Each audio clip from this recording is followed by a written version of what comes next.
Today's MountainTrue University is with Hannah Woodburn, our AmeriCorps High Country Water Quality Administrator, who works out of our Boone office. If this is your first MountainTrue University, we've been offering a weekly speaker webinar series where different members of our staff or friends of the organization talk about different areas of expertise that we have. So this week we're hearing from Hannah about our SwimGuide water sampling program. Next week we'll hear from Bob Gale, our public lands director, about forest communities in Western North Carolina. If you're unfamiliar with MountainTrue, if you've come to this from some other place, thanks for being here. MountainTrue is a Western North Carolina and a little bit of Georgia-based conservation organization that works to keep our forests resilient, our waters clean, and our communities healthy. So like I said, thank you for joining us. This is a Zoom webinar. If you're not familiar with Zoom, you all are all muted and we can't see you. But if you move your mouse to the bottom of your screen, you should see that you've got a chat option and a Q&A option. If you have questions throughout Hannah's talk, feel free to put them in the Q&A. We'll take questions at the end, but go ahead and just type them in there as they come to you. And then if you have any technical issues, I'll do my best to help you out. Feel free to let me know about those in the chat. And I think that is all that I have, and I'll pass it over to Hannah. Hello, everyone. Thanks for joining. I'm just going to give a talk on our SwimGuide program, which is, it's very awesome. It's a bacteria sampling program that we offer, specifically looking at E.Coli, and we share our data with the public for weekly updates on recreational swimming areas. So I'll go ahead and pull up the PowerPoint.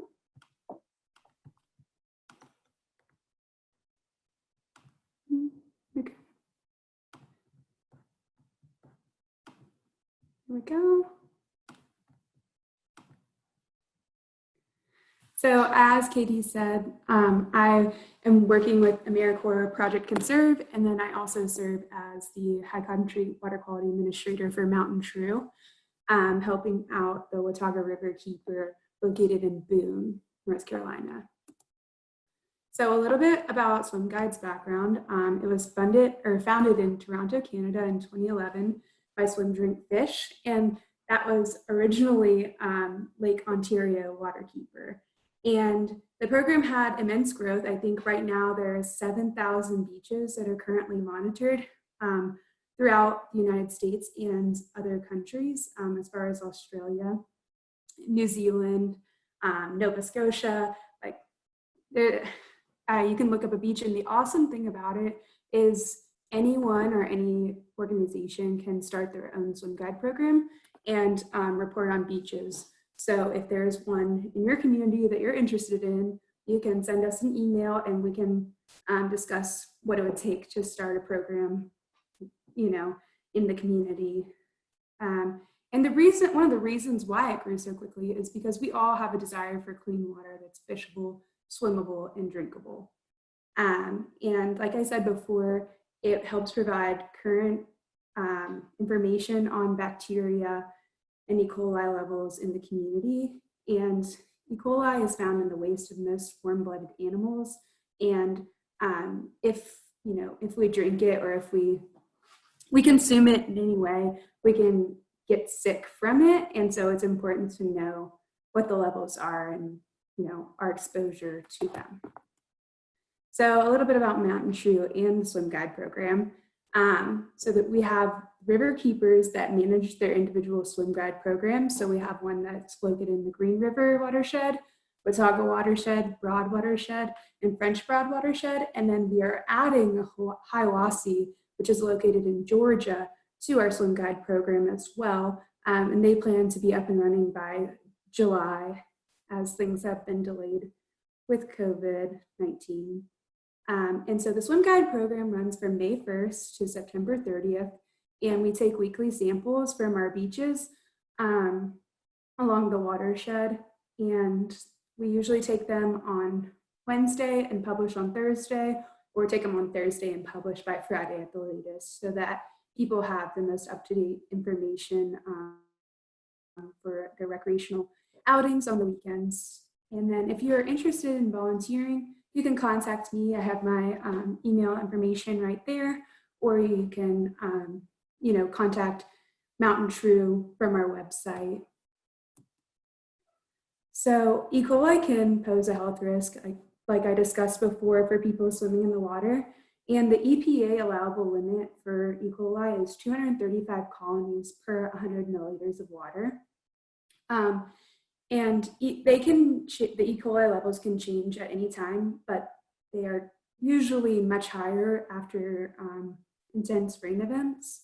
And so there's a general rule that we like to go by, that if the water is clear, the E. coli levels are likely to be low. As you can see, this is Elk River Falls. It's kind of brown and murky, and that was one of the days that we sampled, and there were very high levels of E. coli found just from runoff and farming operations. And I mean, even any sort of fecal matter at all can increase the E. coli levels found in the water.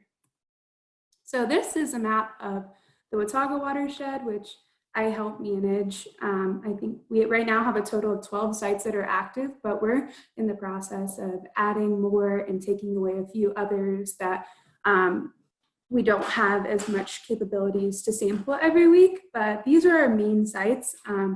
We go from Todd Island Park, and then there's the High Country office, and then we go all the way out to Tennessee. This is Wilbur Dam, which is a TDA site in Tennessee. And then there's Watauga Lake right there. And then we go off of 321 and 194. And then there's Elk River Falls, which I showed on the last slide. And if people in the public are interested in having a site sampled that's not currently one of the sites we manage, feel free to send an email and we can discuss possibly sending out, setting up a new site to sample. But you can always send us an email, get in contact with us. We're happy to add as many as we can possibly manage. It's really about providing the information that the public wants and finds useful. And we're always looking for new volunteers to help with sampling. As you can see, our watershed is a little spread out, so it's a lot for just 2 people to manage. Luckily, we have a couple volunteers that are very helpful with our weekly sampling and make the job a little easier. So now I'll get into how we actually do it. So we take our little plastic jars that are single-use plastic, although we would like to transition to glass eventually to be more environmentally friendly, but right now this is what we're working with. So we collect our samples with a glove at a 45-degree angle in the flow of the water, and we scoop it up, lid it, write the site ID number on it, and we store it in a cooler. Since our watershed is pretty spread out, we like to bring a cooler along in the truck with us and keep the samples on ice just to preserve them so that they're at the highest quality when we read them. But they can be held overnight for 48 hours as long as they're held below 40 degrees Fahrenheit. That way that the samples are still viable when we do our E. coli testing. So we use, we buy from a company called IDEX, and that's where we get all of our sampling supplies from. So right here in the bottom left, this is our sealer machine. And then this is,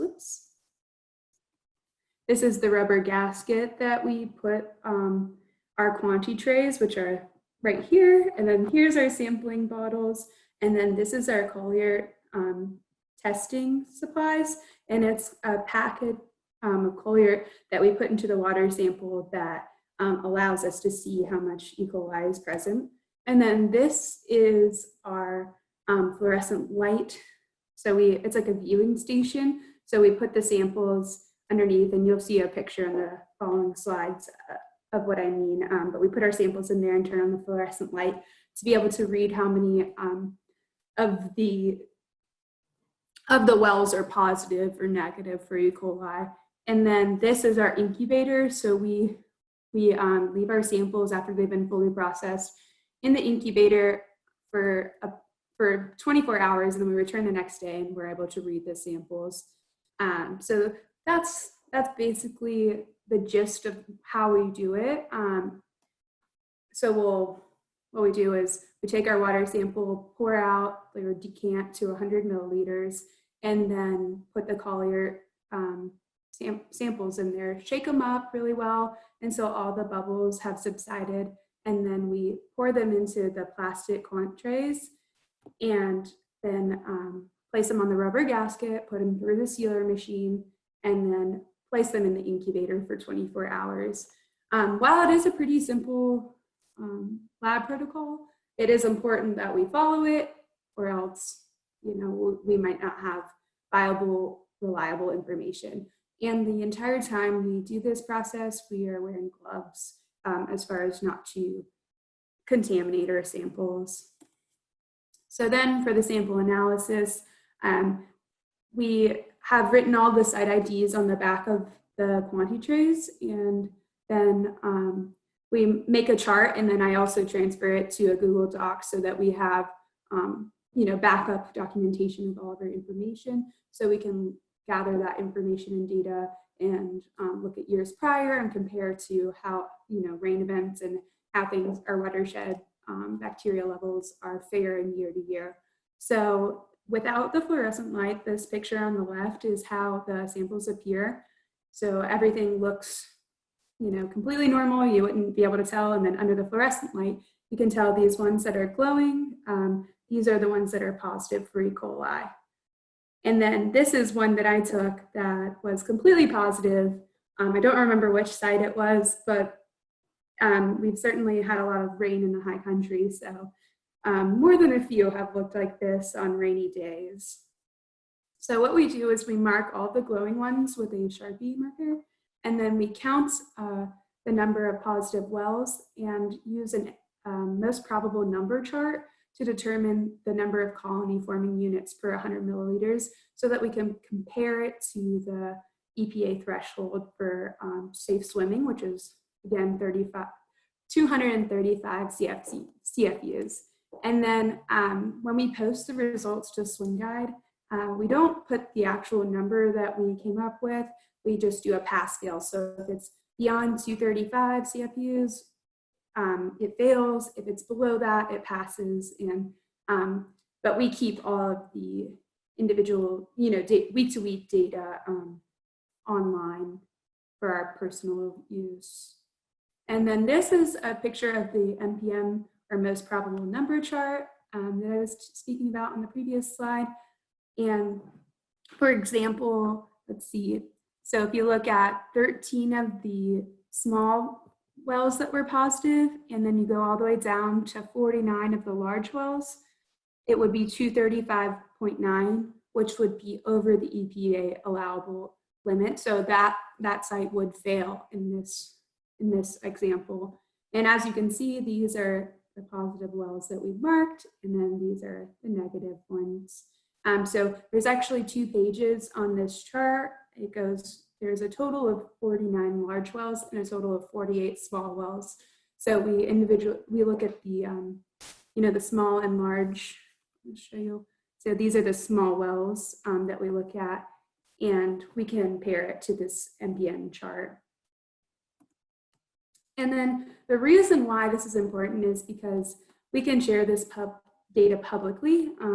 It gives a general guide to health week to week on the health of the waterway, but it does not guarantee that the areas are safe for swimming at all time, because we are spot checking for E. coli. So while one spot that we check is, you know, safe and good to go, a spot further downstream could have a discharge that makes, you know, the water below unsafe. So while we are trying our best to track down E. coli leaks and discharge into our waterways, we are not the end-all be-all for water quality health, but it is a very important tool for public knowledge and for, you know, just a general health of your waterway. But it should only be used for informational purposes. And this is a picture of the SwimGuide website. Each lake or stream or site is called a beach. So I'll go ahead and pull that up for you guys to see. Let me see. So you can see the website looks like. So it tells me the beaches that are near me. This is a Greenway site in Boone, and it's managed by MountainTrue, Watauga Riverkeeper, and it passed water quality tests 60 to 95% of the time.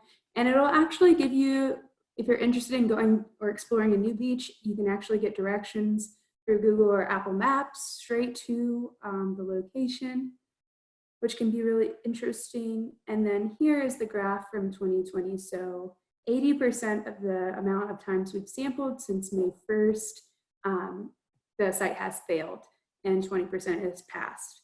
And then you can just look up any beach. There's a huge map that you can pull up, but the website is super easy to use, and there is an app that you can download on your phone for both Android and Apple. And the goal of MountainTrue's involvement with SwimGuide is to provide reliable data to support public health. I think it's very important to know what the bacteria levels are in your community and the places that you go and recreate with your dog or your family or your friends. I think, you know, the information that we're helping provide is invaluable to the community. And then one of our long-term goals is we want the state of North Carolina to adopt an E.Coli standard. Currently, they have a standard for fecal coliform, but they do not have an E.Coli standard. And the EPA's standard of 235 is more of a general rule, but it's that's what we're using, but we would like something a little bit more concentrated to North Carolina to, you know, really represent the health and try and protect our waterways. And then we want mandatory reporting standards for sewage leaks, because there's I'm not going to say there's a lot, but there are, you know, farming operations or construction sites, or, you know, there are sites that have discharges that have high E. coli levels, and we need to be able to report and hold people accountable for leaking these bacteria into our waterways. And then this is an example of what the app looks like on your phone, and it'll tell you how far away the different beaches are, and show you a map that you can pull up and look at your surrounding areas. So with that, I am finished with what I had to share about the SwimGuide program, so I'd be happy to take any questions you all have about the program.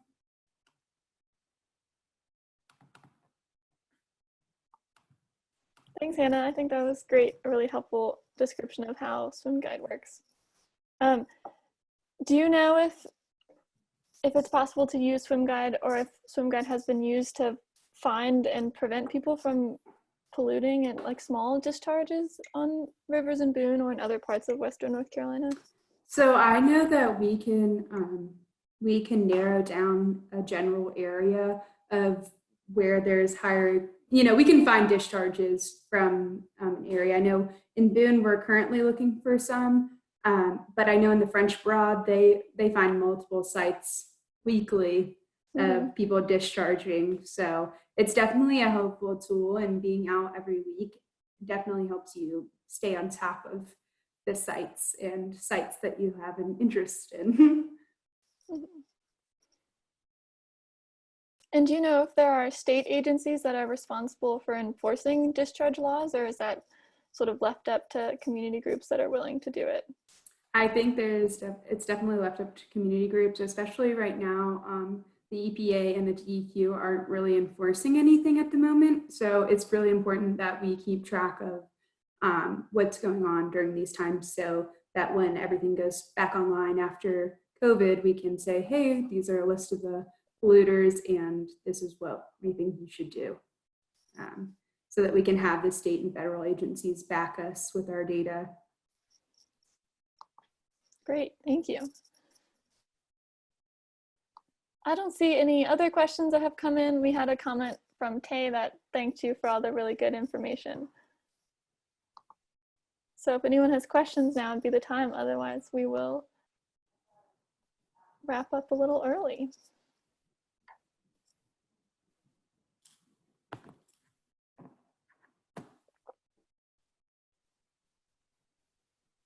Yeah, sorry, I kind of blew through it, but I No, started I getting think it excited. was great. I definitely learned a few things even after sort of being peripheral to SwimGuide happening for 2 years. Well, since I don't see any questions, I guess we'll wrap up early. But thank you so much, Hannah, for Yeah, thank you giving for our having me. presentation. And thanks to everyone who joined us. Like I said, next week we'll hear from Bob Gale about forest communities in Western North Carolina. So if you want to join us for that webinar, you can find that online on our website, and I'll send out the recording from this one later this week. Thanks, everyone. Thank you.